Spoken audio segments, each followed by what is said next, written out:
Good evening बच्चों। Concentration of solution में हम लोग पढ़ रहे थे नॉर्मेलिटी के बारे में। एप्लीकेशन चल रहे थे नॉर्मेलिटी के। मैंने आपसे कहा था जो कुछ हम लोगों ने मोलैरिटी में किया था वही सब हम नॉर्मेलिटी में भी करेंगे। मतलब मिक्सचर की नॉर्मेलिटी कैसे निकालते हैं, इफ़ेक्ट ऑफ डाइल्यूशन क्या होता है, ये सारे क्वेश्चन सारे कैलकुलेशन फिर से सीखने जा रहे हैं इस बार नॉर्मेलिटी के साथ। और हेडिंग है सबसे पहली effect of dilution on normality. Normality पर डाइल्यूशन का क्या इफेक्ट पड़ता है, आइए जरा इस पे नजर डालें। उसने क्या किया है, आपको बेटा एक सोल्यूशन दे दिया है। यहाँ पर ये आपको कोई सोल्यूशन उसने दे दिया है, गिवन है। अब कहता है कि इस सोल्यूशन में क्या कर रहे हैं, डाइल्यूशन कर रहे हैं ऑन डाइल्यूशन। और जब डाइल्यूशन करेंगे तो कैसे करेंगे, बाय एडिंग सॉल्वेंट या H2O। ये कॉमन सॉल्वेंट होता है।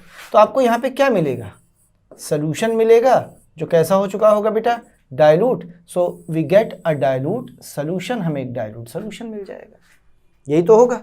अब मैं मान लेता हूं कि जो सोल्यूशन हमारे पास है इसकी नॉर्मेलिटी दी गई है हमें N(S), इसका कुछ ना कुछ वॉल्यूम भी होगा, मैंने मान लिया कितना है VS। और जो डाइल्यूट सोल्यूशन है इसकी नॉर्मेलिटी मैंने मान ली कितनी हो गई है, N(DS), और इसका वॉल्यूम कुछ बढ़ गया होगा तो V ऑफ डाइल्यूट सोल्यूशन। बोल भाई, क्या इतनी बात समझ में आती है आसान से, कोई डाउट तो नहीं है। अब सोचिएगा कि जब हमने डाइल्यूशन किया है ऑन डाइल्यूशन, जब हमने डाइल्यूशन किया होगा तो हमने वाटर ही तो इसमें ऐड किया होगा। अब जैसे सपोज कर ये कोई आपके पास सोल्यूशन था और इसमें 1 ग्राम इक्विवेलेंट कोई सॉल्यूट घुला था। अब मैं इसमें ऊपर से पानी मिलाता हूं तो सॉल्यूट के ग्राम या सॉल्यूट के ग्राम इक्विवेलेंट तो उतने ही रहेंगे।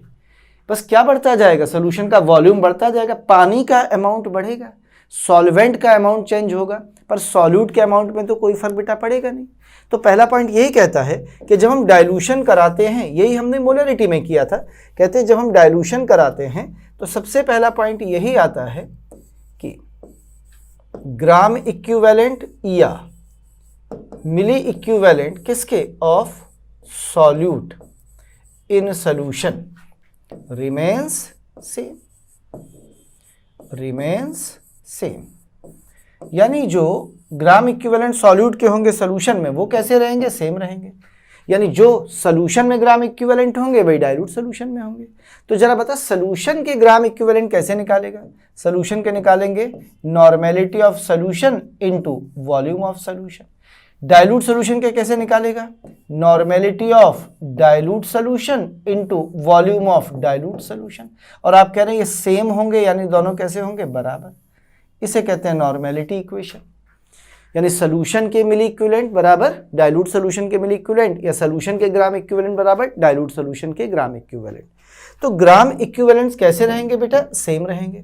दूसरे नंबर पर आ जाए, कहते हैं जो वॉल्यूम ऑफ सॉल्यूशन होगा वो क्या हो जाएगा, इंक्रीज हो जाएगा।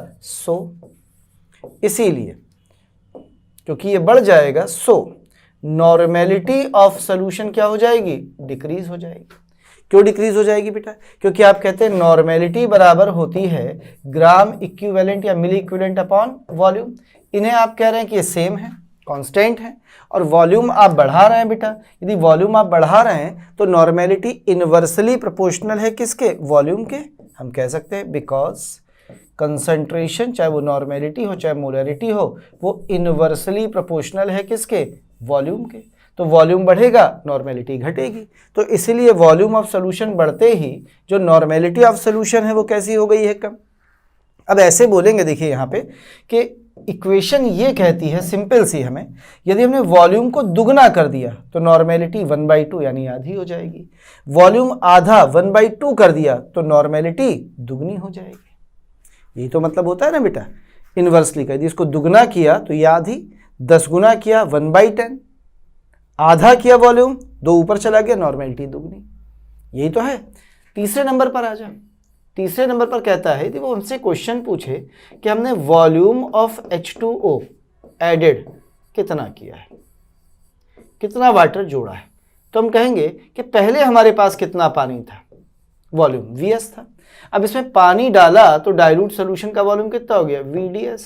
तो जो बाद वाला वॉल्यूम है उससे पहले वाला वॉल्यूम घटा दें तो पता चल जाएगा कितना वाटर डाला। जैसे मान लो पहले ये 10 ml था, पानी डाल के 100 ml हो गया, तो कितना पानी डाला, 90 ml। ये तो किया ना। तो बाद वाले वॉल्यूम से पहले वाला वॉल्यूम घटा दीजिए तो वाटर का वॉल्यूम आ जाएगा कितना। क्या समझ में आया है बेटा क्या किया है मैंने?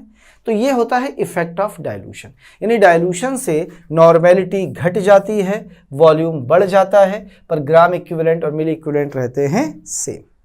क्वेश्चन करके देखना चाहेंगे इसका एक छोटा सा, पर मैं चाहूंगा पहले आप इसे बना लें। इतनी सी बात है, इंपॉर्टेंट।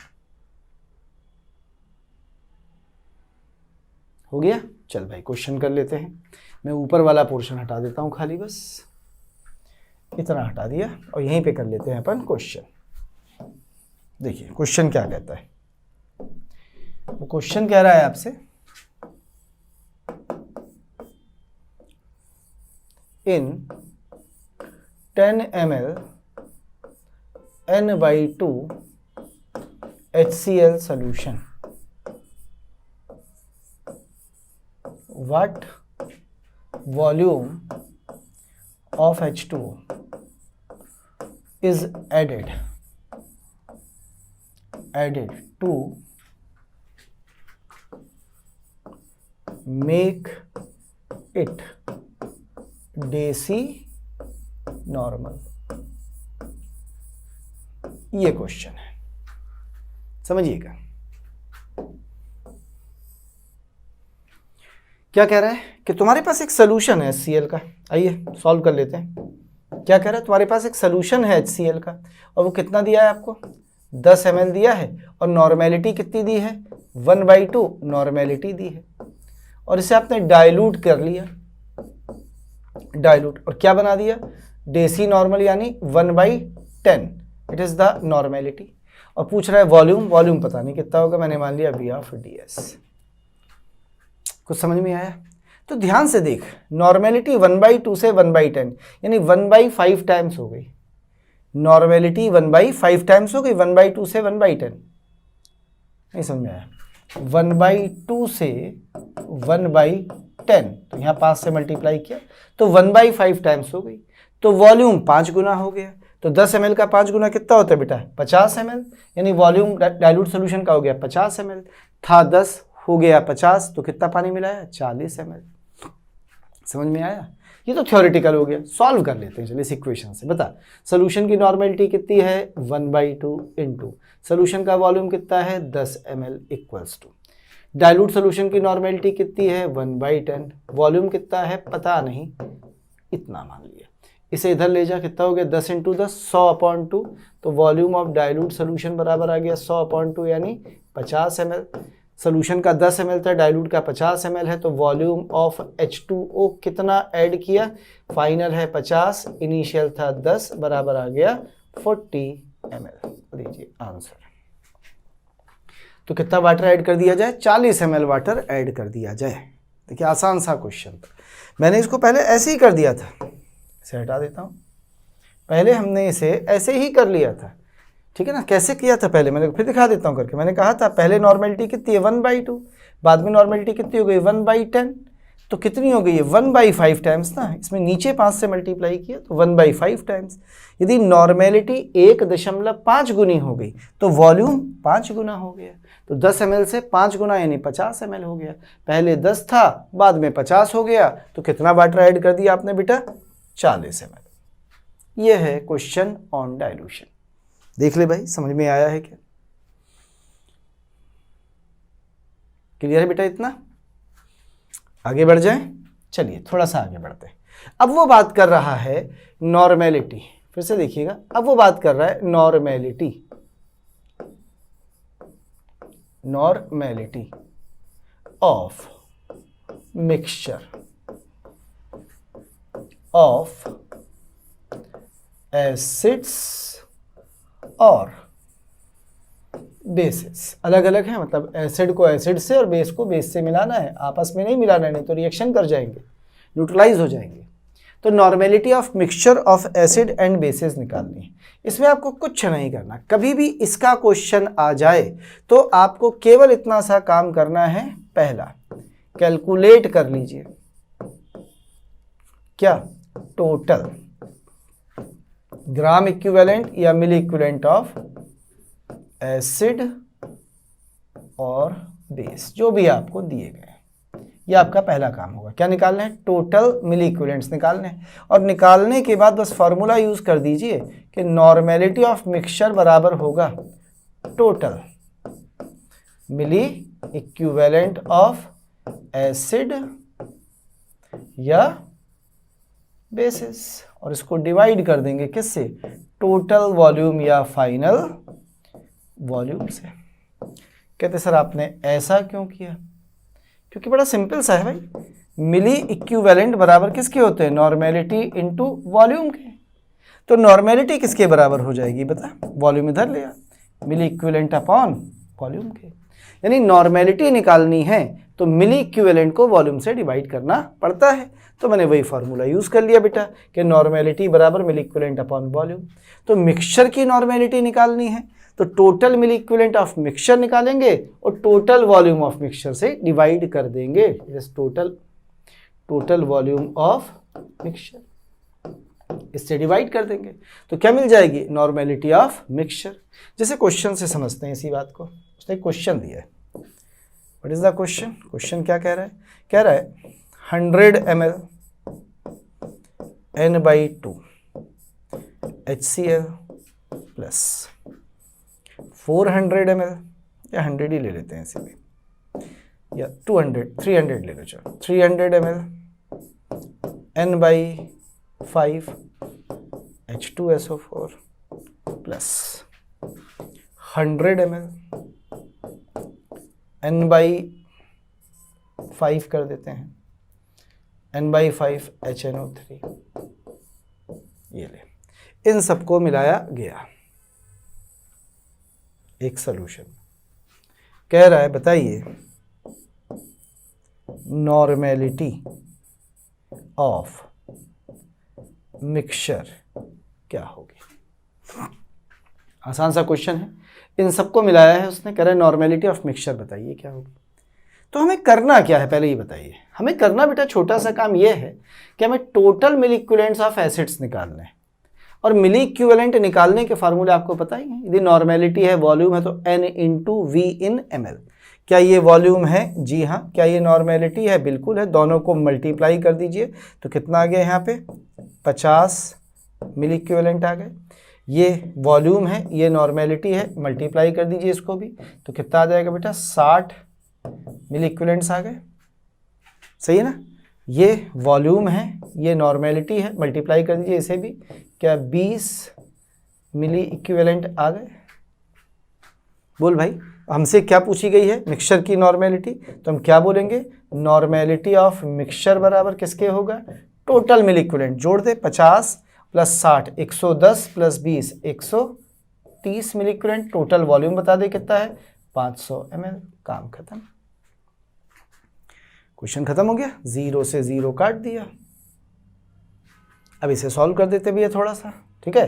तो मैंने पहले क्या लगा दिया, दशमलव, 0 आ गया, 50 दूनी 100 आ गया, कितना बचा 3, तो 0.26 n आंसर। देख ले कहीं कोई डाउट हो, समझ में आया 0.26 कैसे आ गया, ये आंसर आ गया। नॉर्मेलिटी कितनी आ गई, 0.26 या 13/50 n, एक ही बात है। कहीं कोई डाउट हो बता। टोटल मिली इक्विवेलेंट्स निकाले n इंटू वी करके। टोटल वॉल्यूम कितना है बेटा, 100 और 300 400 और 100 500 ml, 500 से डिवाइड कर दिया। ऐसे मिलती है मिली इक्विवेलेंट्स। एक और क्वेश्चन लगा लेते हैं, चल हटा दे, चल बना ले फिर हटाता हूँ। एक और क्वेश्चन छोटा सा इसके बाद लगा लेते हैं, आइए। अब कह रहा है, फिर से देखना क्या कह रहा है, 300 ml N/2 KOH plus 200 ml N/5 NaOH plus 500 ml H2 इन्हें मिलाया गया है। क्या रहे बता, नॉर्मेलिटी ऑफ मिक्सचर कितनी होगी। ये क्वेश्चन है बिल्कुल आसान सा। तो हमें करना क्या है, बेस मिलाए गए, बाद में पानी मिलाया गया, तो कह रहा है कि आप मिली इक्विवेलेंट ऑफ बेस निकाल लीजिए। तो कैसे निकालोगे मिली इक्विवेलेंट, बता भाई।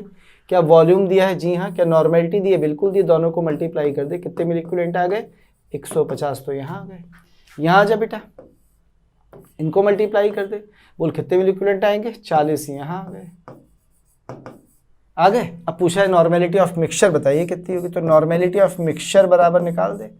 Total milli equivalent of base कितने आ गए, 150 प्लस 40 बराबर 190। फाइनल वॉल्यूम देख ले भाई सबको जोड़ के, तो 1000 ml आ गया। सॉल्व कर दिया, कितना आया, 19/100। यदि 19/100 को सॉल्व करेगा कितना आ जाएगा, 0.19, कितना आ गया, 0.19 an answer. It is the normality of mixture. आप कहेंगे सर वाटर के मिली इक्विवेलेंट क्यों नहीं निकाले, बेटा बेस के निकालने ना सोल्यूशन के, तो बेस के मिली इक्विवेलेंट लेंगे या एसिड के लेंगे। सॉल्यूट के होते हैं ना अमाउंट, तो सॉल्वेंट का थोड़ी ना होता है। सॉल्वेंट वाटर वो तो केवल जो सॉल्वेंट बढ़ाते हैं वो डाइल्यूट कर देता है, नॉर्मेलिटी कम कर देता है, पर मिली इक्विवेलेंट पे कोई फर्क नहीं आता, वो उतना ही रहता है बेटा। समझ में आया कैसे किया मैंने, किसी मिक्सचर की नॉर्मेलिटी कैसे निकालेंगे यदि एसिड और बेस मिलाए गए हैं अलग अलग। तो क्लियर है। चलिए अब थोड़ा सा आगे बढ़ते हैं। तो इसके बाद हम बात करते हैं एक नए टर्म की, जिसे बोलते हैं टाइट्रेशन। लोग कहते हैं कि सर ये हमारे कोर्स का तो होता नहीं, तो आप पढ़ क्यों रहे, लेकिन पढ़ लेते हैं भले हमारे कोर्स का ना हो। इसके क्वेश्चन आते हैं, पर ऐसा नहीं कि क्वेश्चन नहीं आते, बस नाम सिलेबस में नहीं है। What is the mean of titration, titration का मतलब क्या होता है। टाइट्रेशन कुछ नहीं बेटा, इट इज सिंपल। कहते हैं कैलकुलेशन है ये एक, या डिटर्मिनेशन निकालना है आपको। कैलकुलेशन ऑफ कंसंट्रेशन, कोई भी कंसंट्रेशन ऑफ ए सॉल्यूशन, किसी सॉल्यूशन की, by the help of another solution, by the help of another solution is called titration। यानी दो सॉल्यूशन है आपके पास, एक सॉल्यूशन की मदद से दूसरे सॉल्यूशन की कंसंट्रेशन को निकालना, जबकि दूसरे सॉल्यूशन में कंसंट्रेशन या अमाउंट ऑफ सॉल्यूट आपको दिया होता है। ऑफ अनदर सॉल्यूशन ऑफ, कहते हैं इसकी कंसंट्रेशन हमें गिवन है, गिवन कंसंट्रेशन, एक की कंसंट्रेशन या अमाउंट हमें दिया गया है, कंसंट्रेशन या अमाउंट हमें दिया गया है, और दूसरे की कंसंट्रेशन हमसे पूछी गई है, तो इसे कहते हैं टाइट्रेशन। जैसे उसने कहा एक सोल्यूशन HCl है, एक सोल्यूशन KOH है, तो KOH की कंसंट्रेशन दे देगा, पूछेगा HCl की नॉर्मेलिटी बताइए। कैसे बताएंगे ये भी सिखाता है। तो ये जो टाइट्रेशन है ये कई तरह के होते हैं, पर जो टाइट्रेशन मैं आपको पढ़ाने जा रहा हूं उसका नाम है सबसे पहला एसिड बेस टाइट्रेशन। इसमें हम करेंगे क्या, इसमें किसी एसिड को लेंगे, किसी बेस को लेंगे, और इनकी मदद से कैलकुलेट करेंगे एक दूसरे की नॉर्मेलिटीज या कंसंट्रेशन। कैसे, ऐसे मैंने कोई एसिड लिया A फॉर एसिड, कोई बेस लिया B फॉर बेस, दोनों को मिलाया और क्या बना दिया, एक न्यूट्रल सॉल्यूशन बना दिया। ठीक, अब वो कहता क्या है कि एसिड बेस टाइट्रेशन कराना था, एक की मदद से दूसरे की निकालनी, तो फॉर्मूला सिंपल सा यूज कर लीजिए कि मिली इक्विवेलेंट ऑफ एसिड बराबर मिली इक्विवेलेंट ऑफ बेस, या ग्राम इक्विवेलेंट ऑफ एसिड बराबर ग्राम इक्विवेलेंट ऑफ बेस। ये लगा दिया आपने लॉ ऑफ मिली इक्विवेलेंट्स, और इसकी मदद से हम इनकी कंसंट्रेशन निकाल लेंगे। क्योंकि मिली इक्विवेलेंट या ग्राम इक्विवेलेंट कैसे निकालोगे, चार तरीके याद है ना निकालने के। कैसे, normality into volume, W/E, volume upon equivalent volume, या मोल इनटू वैलेंस फैक्टर। जैसे क्वेश्चन पूछेगा वो, आइए क्वेश्चन लगाते हैं कि क्वेश्चन आएगा तो क्वेश्चन कैसा होगा। उसने आपको क्वेश्चन दिया है, क्या कह रहा है सुनिएगा। कह रहा है 100 ml N/2 HCl required 50 ml of NaOH for neutralization.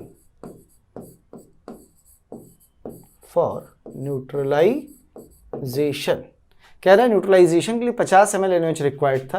कह रहा है नॉर्मेलिटी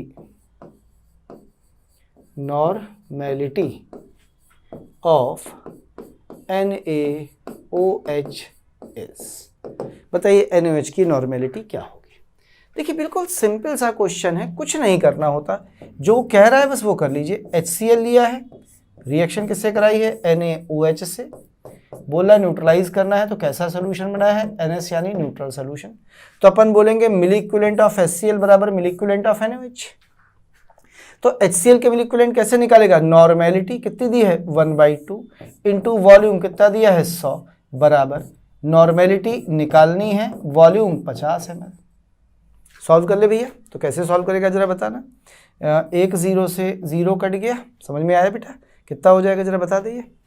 1/2 से काट दे, 5 बराबर n इंटू 5, तो n बराबर कितना आ गया 1, यानी पूछा नॉर्मेलिटी बताइए NaOH की कितनी होगी, आंसर हो गया 1 है।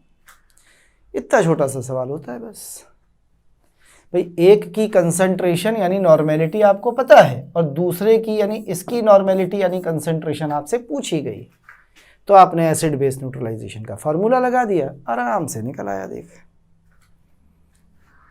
ये एसिड बेस टाइट्रेशन होता है। कहते मान लीजिए सर सोल्यूशन न्यूट्रल नहीं हुआ, दोनों के मिली इक्विवेलेंट बराबर नहीं हुए, वो भी अभी सीखते हैं, पहले इतना समझ ले, समझ में आया है क्या, देख ले कहीं कोई डाउट हो। कोई डाउट नहीं।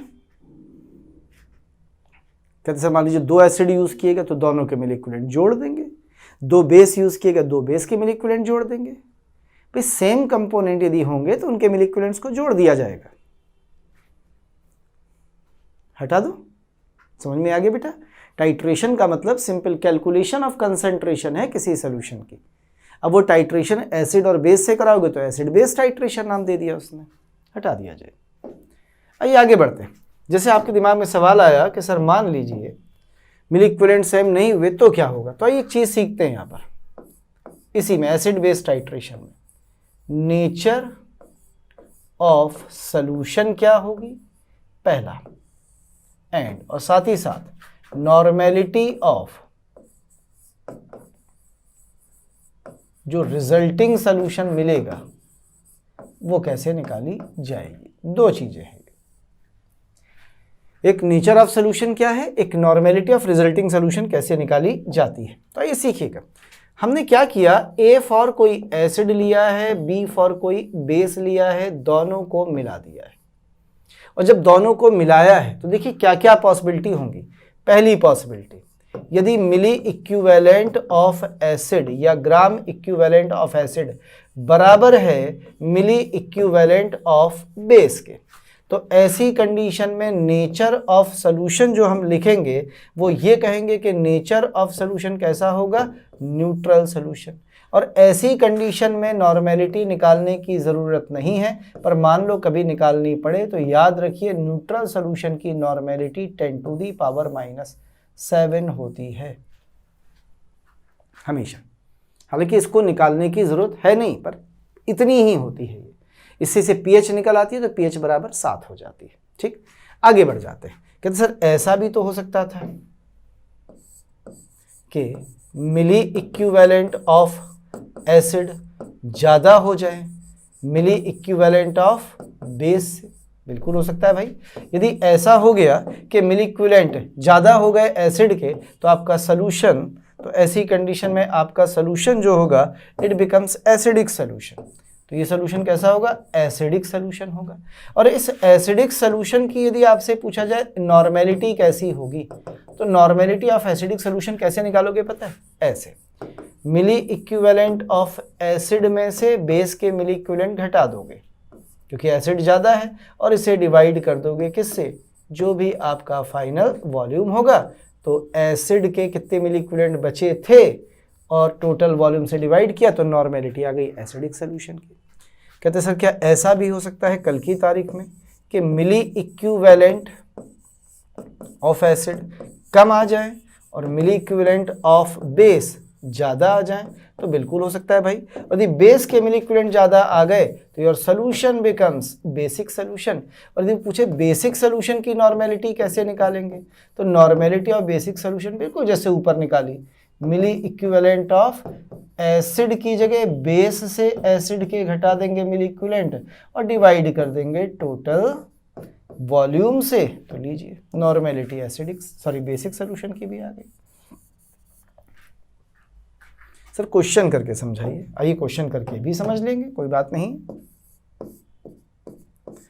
तो आपके पास दो चीजें हैं, एक तो ये है, क्या है ये, नेचर ऑफ सॉल्यूशन, और पड़ोस में है ये नॉर्मेलिटी ऑफ सॉल्यूशन। चल शुरू करते हैं क्वेश्चन। कैसे करते हैं देखना ध्यान से। कह रहा है कि 100 ml N/2 HCl is mixed with 400 ml of N/10 KOH। कह रहा है normality of resulting mixture is. कह रहे रिजल्टिंग मिक्सचर की नॉर्मेलिटी बताइए क्या होगी। तो बड़ा आसान सा सवाल है। हमें एसिड भी दिया गया है, ध्यान से देख बेटा, और हमें बेस भी दिया गया है। ये कौन दिया है, एसिड, और ये कौन दिया है, बेस। दोनों के मिली इक्विवेलेंट्स निकाल ले। और मिली इक्विवेलेंट कैसे निकालेगा, देख पहले निकालना है किसके, एसिड यानी HCl के, फिर निकाल लें NaOH यानी बेस के।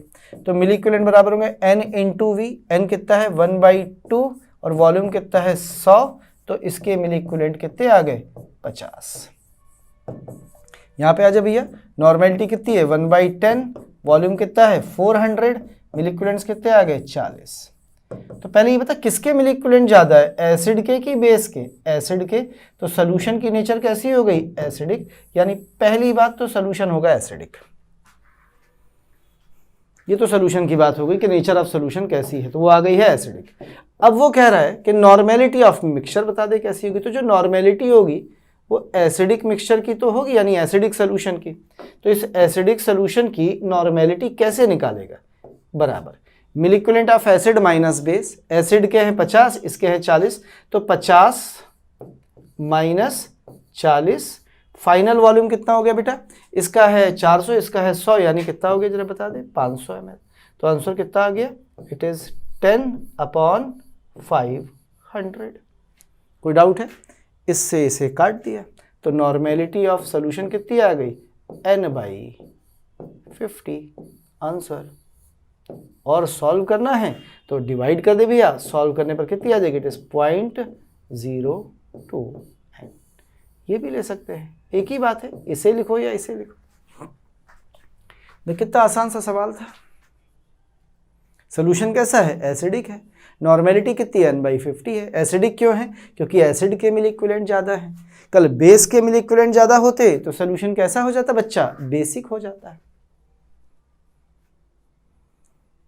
और देखेंगे एक क्वेश्चन ऐसा ही, इसे बनाइए और दिखा देता हूँ। एक क्वेश्चन आसान होते हैं बेटा, कुछ डिफिकल्ट नहीं है।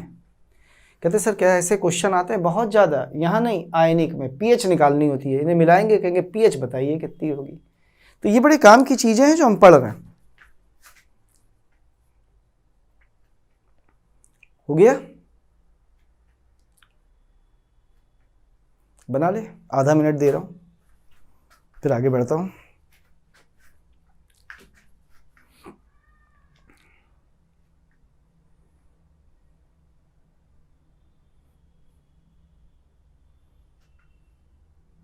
चलिए और क्वेश्चन लगा के देख लेते हैं। आइए अगले क्वेश्चन पे चलते हैं। क्या क्वेश्चन दे रहा है सुनिएगा, फिर से दे रहा है कि 200 ml of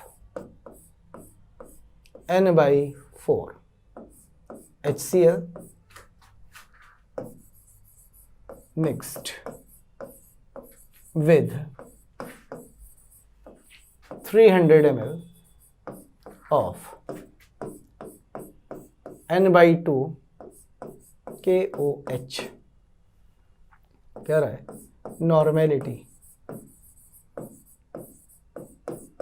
normality of resulting mixture या solution of resulting solution is. तो क्या क्वेश्चन है, क्या दे रहा है? वो आपको दे रहा है एक एसिड, कितना, 200 ml N/4 HCl, और इसमें क्या मिला रहा है, 300 ml 300 ml N/2 KOH मिला रहा है। कह रहा है सोल्यूशन बता कैसा है। तो इसके मिली इक्विवेलेंट पहले निकाल, इसके मिली इक्विवेलेंट निकाल एसिड और बेस के। तो एसिड को मल्टीप्लाई करेगा तो कितने मिली इक्विवेलेंट आएंगे बेटा, 50 मिली इक्विवेलेंट आ गए। इसे मल्टीप्लाई करेगा तो 150 मिली इक्विवेलेंट आ गए। अब किसके मिली इक्विवेलेंट ज़्यादा है, एसिड के कि बेस के? बेस के। तो सोल्यूशन तो हो गया तुम्हारा बेसिक, पहली बात। इतने में तो कोई डाउट नहीं। अब वो कह रहा है कि इस सोल्यूशन की नॉर्मेलिटी बता दे। तो नॉर्मेलिटी बतानी है किसकी, बेसिक सोल्यूशन की। कैसे निकालेगा, मिली equivalent of base minus acid, तो 150 में 50 घटा दे 100 अपॉन फाइनल वॉल्यूम बता दे 500। 2 0 कट गए, आंसर आ गया कितना, N/5। लीजिए, या इसी को लिख सकते हैं 0.2 N आंसर। इतना जरा सा क्वेश्चन होता है। देख, इस बार सोल्यूशन कैसा है, बेसिक है। आगे हम इसी से pH निकालना सीख सकते हैं। pH बराबर नेगेटिव लॉग ऑफ नॉर्मेलिटी होता है बस सोल्यूशन में। नॉर्मेलिटी है, इसी का नेगेटिव लॉग ले लो तो सोल्यूशन की pH आ जाएगी। सोल्यूशन की pH आती है बेस के लिए, pH आती है एसिड के लिए। सीखेंगे आगे बेटा जब आयनिक पढ़ेंगे, अभी तो केवल मैं नॉर्मेलिटी सिखा रहा हूँ। तो एसिड बेस टाइट्रेशन में यदि एसिड और बेस मिलाए जाएंगे तो नॉर्मेलिटी कैसे निकालेंगे, उसके लिए पहले चेक करेंगे कि मिली इक्विवेलेंट किसके ज़्यादा है। यदि दोनों के मिली इक्विवेलेंट बराबर है तो सोल्यूशन न्यूट्रल है, नॉर्मेलिटी निकालने की ज़रूरत नहीं। बराबर आएगी 10⁻⁻⁷ और यदि सोल्यूशन एसिडिक है, कब होगा, जब एसिड के मिली इक्विवेलेंट बेस से ज़्यादा होंगे। तो सोल्यूशन यदि एसिडिक होगा तो आप कैसे निकालेंगे बेटा, मिली equivalent of acid minus milli equivalent of base, total volume से डिवाइड करेंगे एसिडिक मिक्सचर की नॉर्मेलिटी। सोल्यूशन बेसिक कब आएगा, जब मिली इक्विवेलेंट बेस के ज़्यादा होंगे एसिड से। नॉर्मेलिटी कैसे निकालोगे बेटा, बेस के मिली इक्विवेलेंट से एसिड के घटाओगे और टोटल वॉल्यूम से डिवाइड कर दोगे तो बेसिक मिक्सचर की नॉर्मेलिटी आ जाएगी। बोल भाई समझ में आया? अरे आया कि नहीं आया? आ गया होगा, आसान है बेटा, बहुत आसान। तो ऐसे निकालते हैं एसिड बेस टाइट्रेशन से नॉर्मेलिटी। और आगे बढ़ जाते हैं इसी टाइट्रेशन में। एसिड बेस टाइट्रेशन के बाद एक चीज आती है जिसका नाम होता है redox titration. It is redox titration. Sir ये क्या चीज है? जैसे एसिड बेस टाइट्रेशन में एसिड बेस मिलाए गए थे, उसी तरह से रिडॉक्स टाइट्रेशन में एक रिडॉक्स रिएक्शन ली जाती है। और रिडॉक्स रिएक्शन कैसे होती है, हम एक लेते हैं ऑक्सीडाइजिंग एजेंट प्लस एक लेते हैं रिड्यूसिंग एजेंट, रिएक्शन कराते हैं और आगे ऑक्सीडाइज एंड रिड्यूस्ड क्या मिल जाते हैं अपने को, प्रोडक्ट्स मिल जाते हैं। तो इसे बोल दिया जाता है रिडॉक्स रिएक्शन। अब इसमें एक की मदद से दूसरे की कंसंट्रेशन निकालेंगे। तो कैसे निकालोगे बेटा, ऐसे बोलोगे यहाँ पे कि मिली इक्विवेलेंट ऑफ OA या ग्राम इक्विवेलेंट ऑफ OA बराबर होंगे मिली इक्विवेलेंट या gram equivalent of reducing agent के, और ये बराबर होंगे मिली इक्विवेलेंट या ग्राम इक्विवेलेंट ऑफ प्रोडक्ट्स के जो भी आपने बनाए होंगे। लीजिए, ये जो मैं लिख रहा हूं ये क्या है, लॉ ऑफ मिली इक्विवेलेंट्स। भाई जितने भी रिएक्टेंट प्रोडक्ट हैं सबके मिली इक्विवेलेंट या ग्राम इक्विवेलेंट सेम होते हैं हमेशा। याद है ना, कोई डाउट तो नहीं है? चलिए क्वेश्चन लगाते हैं।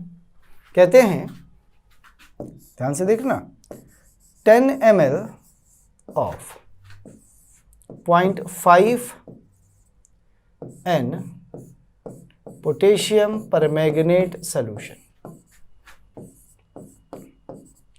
Oxidise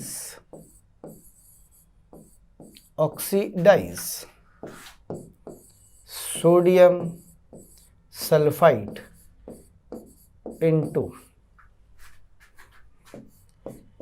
Na2SO4। ठीक है, कह रहा है इसे ऑक्सीडाइज कर रहा है, कह रहा है बताइए मोल्स ऑफ Na2SO4 ऑब्टेन्ड या फॉर्म्ड विल बी। ये क्वेश्चन है, देखिए कहीं कोई डाउट हो, बल्कि इसको मैं एक छोटा सा चेंज कर देता हूँ। यहाँ पे मैं इसे 10 की जगह 100 ml कर लेता हूँ, थोड़ा अच्छा लगेगा। ठीक है, कहते हैं 100 ml of 0.5 N KMnO4 solution oxidise sodium sulphide into sodium sulphate moles of Na2SO4 कितने बनेंगे। क्वेश्चन ये है। देख बिल्कुल आसान सा सवाल है, देखने में हो सकता है तुम्हें अजीब लग रहा हो, पर बिल्कुल आसान सा है। क्या करना है, ध्यान से देखना। तुम्हें दिया क्या गया ये बताओ। तुम्हें दिया गया है Na2SO3, किससे रिएक्शन कराई है तुमने इसकी, KMnO4 से एसिडिक मीडियम में, KMnO4 से। ठीक, और किस में कन्वर्ट कर दिया है, Na2 सल्फाइड को सल्फेट में बदलते हैं। तो जो सल्फाइड को सल्फेट में बदलते हो तो याद करो वैलेंस फैक्टर कितना होता है इसका, 2 होता है, याद है ना। अब देखो तुम, क्या मैं ये लिख सकता हूँ यहाँ से, ये तो रिएक्टेंट है और ये प्रोडक्ट है आपका, क्या मैं ये लिख सकता हूँ कि जो आपके ग्राम इक्विवेलेंट या मिली इक्विवेलेंट ऑफ रिएक्टेंट यानी KMnO4 होंगे वो बराबर होंगे ग्राम इक्विवेलेंट ऑफ प्रोडक्ट यानी Na2SO4 के। केवल इतना बताइए, क्या सहमत है ना इस बात से, कोई डाउट तो नहीं है। और क्या ग्राम इक्विवेलेंट बराबर मोल इंटू वैलेंस फैक्टर होता है, यस और नो। तो यहाँ ग्राम इक्विवेलेंट कैसे निकालूंगा, N इंटू वी से। कैसे निकालोगे, N इंटू वी से। किधर निकालो, चलो ऊपर निकाल देता हूँ। बता N कितना दिया है KMnO4 का, 0.5 इंटू वॉल्यूम कितना दिया है 100 ml। इस ml को लीटर में कन्वर्ट करने के लिए 1000 से डिवाइड कर दिया, ये हो गया N इंटू वी बराबर। ठीक, किसके, इसके ग्राम इक्विवेलेंट कैसे निकालूंगा, मोल इंटू वैलेंस फैक्टर होता है 2। क्वेश्चन खत्म हो गया, मोल निकला है। कितने आ जरा बताना सॉल्व करने पर, ये आ जाएगा 2 0 से 2 0 कैंसिल हो गए, तो ये आ गया 0.05/2 बराबर मोल्स। सॉल्व कर लोगे मेरे ख्याल से इसे, कितना आ जाएगा 0.025 मोल्स आंसर। समझ में आया क्या किया, इसके ग्राम इक्विवेलेंट बराबर इसके ग्राम इक्विवेलेंट। इसके ग्राम इक्विवेलेंट कैसे निकाले, नॉर्मेलिटी इनटू वॉल्यूम, पर ग्राम इक्विवेलेंट के लिए वॉल्यूम लीटर में चाहिए था तो मैंने उसको लीटर में पहले चेंज किया। यदि मैं यहाँ मिली इक्विवेलेंट लगा देता तो यहाँ मिली मोल आते ना, और फिर बाद में उसे 1000 से डिवाइड करके मोल में कन्वर्ट कर लेता, ऐसे भी कर सकता था, तब भी आंसर यही आता। समझ में आया कैसे क्वेश्चन करते हैं बेटा। तो इसको क्या बोलेंगे, रिडॉक्स टाइट्रेशन। ये वही है जिसमें मैंने पढ़ाया था ना तुम्हें कि इतने मोल KMnO4 कितने मोल सल्फाइड को ऑक्सीडाइज करेगा, उसी टाइप का क्वेश्चन है बिल्कुल। तो इसे कह देते हैं बेटा रिडॉक्स टाइट्रेशन, करेक्ट, यानी किसी रिडॉक्स रिएक्शन को लेंगे उसकी मदद से करा दिया। हो गया, कहीं कोई डाउट हो इतने में तो बताइए। कोई डाउट नहीं, हटा दिया जाए। चलिए, रिडॉक्स टाइट्रेशन भी हो गया। आइए थोड़ा सा आगे चलते हैं। कभी कभी क्वेश्चन में एक चीज आती है, वो कहता है कैलकुलेट करिए percentage purity. It is calculation of, कभी कभी क्वेश्चन में आता है परसेंटेज प्योरिटी, बताइए कि कितना प्योर है। तो इसे हम कैसे निकालते हैं, देखिए इसके लिए कुछ नियम है जो आपको याद रखना है। क्या याद रखना है कि उसने आपको एक इम्प्योर सैंपल दिया है किसी भी चीज का, किसी भी चीज का, इट इज इम्प्योर सैंपल। तो इसमें इम्प्योरिटी भी होगी। मान लो इसका वेट दिया है कैपिटल W, इम्प्योर का, मैंने इम्प्योर लिख दिया। आप क्या करेंगे, इसकी रिएक्शन कराएंगे किसके साथ, किसी भी रिएजेंट के साथ। किसके साथ, किसी भी रिएजेंट के साथ। तो पहला इंपॉर्टेंट बात कि इस पूरे इम्प्योर में केवल जो प्योर कंपोनेंट होगा विल रिएक्ट, वो रिएक्ट करेगा, नॉट इम्प्योरिटी। यहां पे कौन रिएक्ट नहीं करेगा, इम्प्योरिटी रिएक्ट नहीं करेगी भैया, केवल कौन रिएक्ट करेगा, प्योर कंपोनेंट विल रिएक्ट। देख इम्प्योरिटी समझते हैं किसे कहते हैं, व्हाट इज इम्प्योरिटी। इम्प्योरिटी का मतलब होता है जिस चीज की जरूरत ना हो, अनरिक्वायर्ड। जैसे फॉर एग्जाम्पल अपने को शिकंजी बनानी थी, तो हमने एक गिलास में पानी ले लिया, ऊपर से नींबू डाल दिया, तो गलती से बीज चला गया, तो ये 2 सीड्स आ गए। तो शिकंजी में क्या बीज भी खाते हैं आप? नहीं। तो ये जो बीज आ गए हैं इसके अंदर, ये क्या हो गई है? इम्प्योरिटी। तो यदि आप इसको पीना चाहते हैं तो ये बीज हटाने पड़ेंगे ना बेटा। तो बीज रिएक्टेंट में यानी पीने में पार्टिसिपेट नहीं करेंगे, बीज को हटाना है। अब बीज हटाने के लिए हम कुछ भी करें, इनको निकाल के बाहर कर दें, या जब हम पिएं तो अपने दांतों को लॉक कर लें, पीते जाएं तो बीज दांतों में आ जाएंगे, हम स्पिट आउट कर देंगे, थूक देंगे। यानी इम्प्योरिटी को थूकना है, अलग करना है, इम्प्योरिटी को रिएक्शन में पार्टिसिपेट नहीं कराना। तो यही कह रहा हूं कि इम्प्योरिटी कभी भी रिएक्ट नहीं करेगी, केवल जो प्योर कंपोनेंट है बेटा ये वाला, only pure component will react, केवल प्योर कंपोनेंट रिएक्ट करेगा। अब यदि केवल प्योर कंपोनेंट रिएक्ट कर रहा है तो क्या मैं ये बोल सकता हूं यहां से कि मिली इक्विवेलेंट या gram equivalent of pure component, यही रिएक्ट कर रहा है किससे? रिएजेंट से। तो मिली इक्विवेलेंट या ग्राम इक्विवेलेंट ऑफ रिएजेंट। और यहां मिली इक्विवेलेंट निकालने का हमेशा फार्मूला यूज करेंगे W/E, और ये W किसका है? प्योर कंपोनेंट का, यानी P इंटू 1000 बराबर किसके? मिली इक्विवेलेंट ऑफ जो भी आपका रिएजेंट है। अब रिएजेंट के बारे में कुछ तो दिया जाएगा तो आप निकाल लेंगे। तो यहां से हम कैलकुलेट करेंगे इसे। किसे निकालोगे बेटा? इसे निकाल लिया, छोटा सा काम है बिल्कुल। और इसे निकालते ही आपकी अपने आप आ जाएगी क्या? Percentage purity. देख कैसे आएगी? परसेंटेज का मतलब 100 में। तो बता तुम्हारे पास कितना है? कितना है बोल, ऐसे बोलेंगे ना, कितना है हमारे पास? कैपिटल W ग्राम इम्प्योर है, इसमें प्योर कितना है? इतना। तो 1 में कितना प्योर अपॉन कैपिटल W, 100 में कितना प्योर इंटू 100, 100 में जितना प्योर वही परसेंटेज प्योरिटी। यानी हमने क्या निकाल लिया है? प्योर निकाल लिया है। कैपिटल W इम्प्योर आपको गिवन है, इसी को 100 से मल्टीप्लाई कर देंगे तो हमें मिल जाएगी क्या? Percentage purity. लीजिए, इतना सा काम केवल आपको करना होगा निकालने के लिए। देखने में आपको लग रहा है कि ये क्वेश्चन बड़ा है, क्वेश्चन बिल्कुल छोटा सा होता है।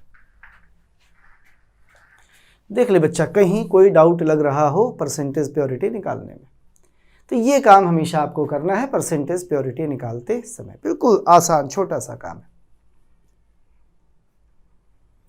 हमेशा याद रखिए, जब भी इम्प्योर सैंपल किसी भी चीज का देगा और किसी रिएजेंट से रिएक्शन कराएगा, तो हमेशा रिएजेंट तो पूरा रिएक्ट कर जाएगा, लेकिन इस इम्प्योर सैंपल में केवल प्योर कंपोनेंट, जितना प्योर हिस्सा होगा वो रिएक्ट करेगा। तो रिएक्शन किसके बीच है? प्योर कंपोनेंट और रिएजेंट के, इम्प्योर के बीच नहीं है। तो इसीलिए मिलिक्युलेंट ऑफ प्योर कंपोनेंट बराबर मिलिक्युलेंट ऑफ रिएजेंट लगाए, और मिलिक्युलेंट के फार्मूले में कौन सा यूज किया? W/E into 1000। तो इससे हमें W निकल आया प्योर का। तो कैपिटल W इम्प्योर में कितना है? इतना। 1 में W/W, 100 में W/W इंटू 100, और 100 में जितना वही परसेंटेज प्योर। तो परसेंटेज प्योर इतना आ गया बेटा।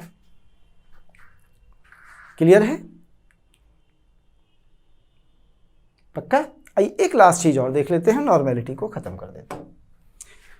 कहता है लास्ट में कैलकुलेशन ऑफ नॉर्मेलिटी। नॉर्मेलिटी का कैलकुलेशन कर रहा है। कहता है calculation of normality when percentage by weight and density are given. जैसे मोलरिटी आपने निकाली थी एंड डेंसिटी आर गिवन। मैं प्रूव भी कर सकता हूं या डायरेक्ट फार्मूला ही लिख देता हूं। तो इसके लिए आप हमेशा फार्मूला यूज करेंगे क्या?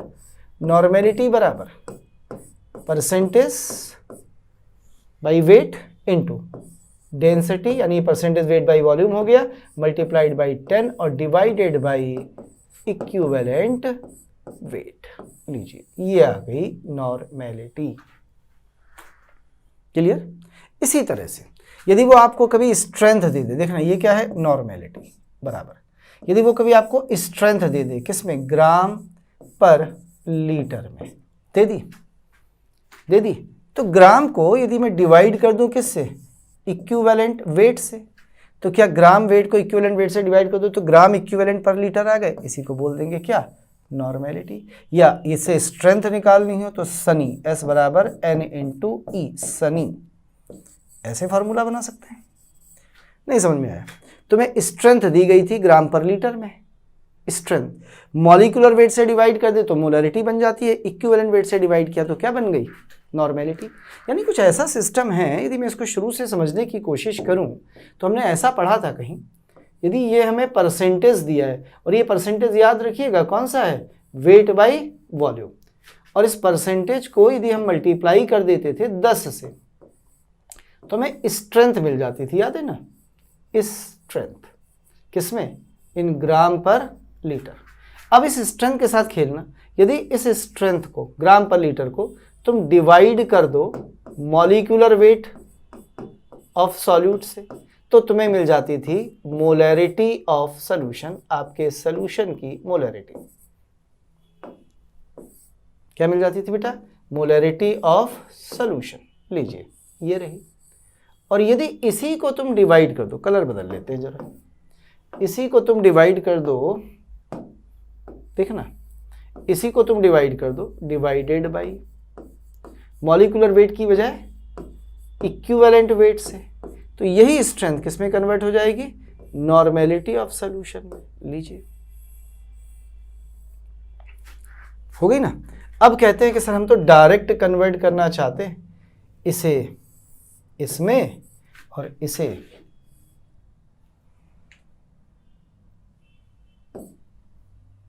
और इसे, अरे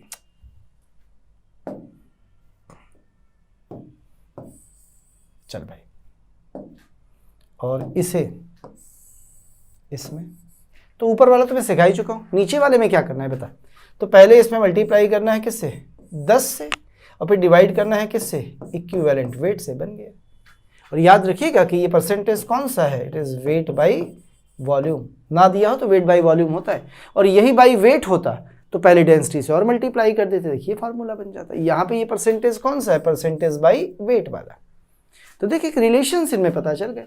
कहते सर मोलरिटी नॉर्मेलिटी का रिलेशन क्या है, बताया था, नॉर्मेलिटी बराबर मोलरिटी इंटू वैलेंस फैक्टर। भाई नॉर्मेलिटी निकालनी है, मोलरिटी दी है तो मोलरिटी में वैलेंस फैक्टर से मल्टीप्लाई कर दो, नॉर्मेलिटी आ जाएगी। कुछ समझ में आया तो 10/E कर दे, नॉर्मेलिटी आ गई। या पहले स्ट्रेंथ निकाल, इक्विवेलेंट वेट से डिवाइड कर दे, नॉर्मेलिटी आ गई। तो फॉर्मूला बन गया कौन सा, सनी। अच्छे से देख ले भाई, कहीं इतने में कोई डाउट लग रहा हो किसी भी तरीके का तो बता।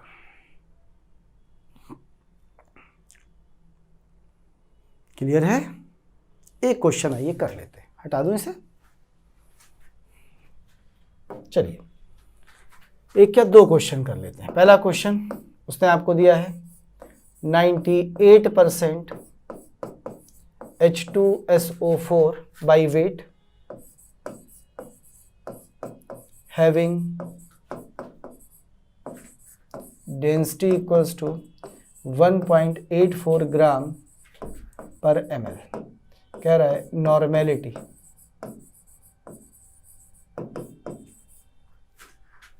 ऑफ H2SO4 will be, कह रहे बताइए H2SO4 की नॉर्मेलिटी कितनी होगी। क्वेश्चन ये है, आसान सा सवाल है, सॉल्व करना भी बड़ा आसान है। तो नॉर्मेलिटी बराबर होगी किसके, परसेंटेज कितना दिया है 98 इंटू डेंसिटी कितनी दी है 1.84 इंटू 10 डिवाइडेड बाई H2SO4 का इक्विवेलेंट वेट होगा मॉलिक्यूलर वेट बाई 2। सॉल्व कर दे भैया, 2 कितना हो गया 18.4 36 आंसर। समझ में आया क्वेश्चन? एक और करेगा, चलिए क्वेश्चन और ले लेते हैं। क्या कह रहा है सुनना, calculate the normality, calculate the normality of 2% NaOH solution. बस केवल इतना दिया है, तो कैसे निकालेंगे, देख नॉर्मेलिटी निकालनी है, फिर से आ जा। नॉर्मेलिटी बराबर परसेंटेज कितना दिया है 2, सबसे पहले परसेंट को 10 से मल्टीप्लाई कर क्या बन गया स्ट्रेंथ क्या बन गया, स्ट्रेंथ। और इसको फिर से डिवाइड कर दे किससे, इक्विवेलेंट वेट ऑफ NaOH से, कितना होता है 40, तो क्या बन गई नॉर्मेलिटी। समझना, परसेंटेज दिया था 100 में, 10 से मल्टीप्लाई कर दिया, स्ट्रेंथ ग्राम पर लीटर, स्ट्रेंथ को इक्विवेलेंट वेट से डिवाइड कर दिया, क्या बन गई, नंबर ऑफ ग्राम इक्विवेलेंट पर लीटर इन नॉर्मेलिटी, तो 20/40, आंसर आ गया N/2। अरे भाई परसेंटेज दिया था तो परसेंटेज को मल्टीप्लाई किया 10 से, तो 100 की जगह 1000 में हो गया, स्ट्रेंथ बन गई, और स्ट्रेंथ को डिवाइड किया E से तो नॉर्मेलिटी बन गई। यही तो किया था ना, परसेंट का मतलब 100 ml में 2 ग्राम है, ठीक, तो 1000 ml में 20 ग्राम। इक्विवेलेंट निकालने के लिए ग्राम वेट अपॉन ई, W/E इंटू, तो मैं ऐसे लगा दूं जो नॉर्मल फार्मूला है तुम्हारा, देख नॉर्मेलिटी के फार्मूले से भी निकल आएगा ये। क्या फार्मूला था, नॉर्मेलिटी बराबर W कितना है 2/E, E कितना होता है 40 इंटू वॉल्यूम कितना है 100, क्योंकि परसेंट का मतलब 100 में। इसे सॉल्व कर ले, आंसर आ जाएगा।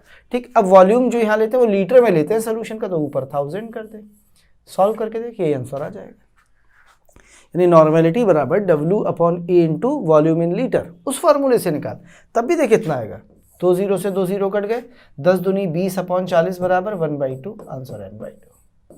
कैसे भी निकालिए, मैंने सीधे निकाला, देख बिल्कुल उतना कैलकुलेशन नहीं करना पड़ा। तो इस फार्मूले को भी इस्तेमाल कर सकते हैं जो मैंने ये सिखाया है। और देखिए एक फार्मूला और था, ये फार्मूला कब यूज़ करेंगे, जब परसेंटेज तो दिया है पर डेंसिटी नहीं दी, तो आप ऐसे करिए, डेंसिटी दी है तो ऐसे करिए। और ये याद रखिएगा, डेंसिटी से मल्टीप्लाई तभी करते हैं जब परसेंटेज बाई वेट हो। यदि वेट बाई वॉल्यूम है तो हमें ज़रूरत नहीं होती है डेंसिटी से मल्टीप्लाई करने की। क्लियर है बेटा, लीजिए ये थी नॉर्मेलिटी, यहाँ पे हो जाती है ख़त्म। अब इसके बाद आ जाती है मोलैलिटी। पर मोलैलिटी पढ़ने से पहले हम पढ़ेंगे different concentrations of hydrogen peroxide. इसकी कंसंट्रेशन के लिए हम एक फार्मूला पढ़ेंगे जिसे हाइड्रोजन इट्स कंपाउंड्स में सही से एक्सप्लेन करेंगे। यहाँ तो केवल डायरेक्ट फार्मूला सीख लेंगे और उससे H2O2 की कंसंट्रेशंस निकालना सीखेंगे, but not today, on tomorrow. I will take just 1 more class, एक क्लास अभी आपकी और लगेगी कंसंट्रेशन में ख़त्म करने के लिए। हालांकि मुझे लगता है 1 या 2 क्लासेस में ले लूँगा आपकी, और वैसे है एक ही क्लास का काम, हो सकता है अगली क्लास में ख़त्म हो जाए, नहीं हुआ तो 2 क्लास और लूँगा और इसे ख़त्म कर दूँगा बेटा, ठीक है। आज केवल यहाँ तक। थैंक यू, धन्यवाद, शुक्रिया।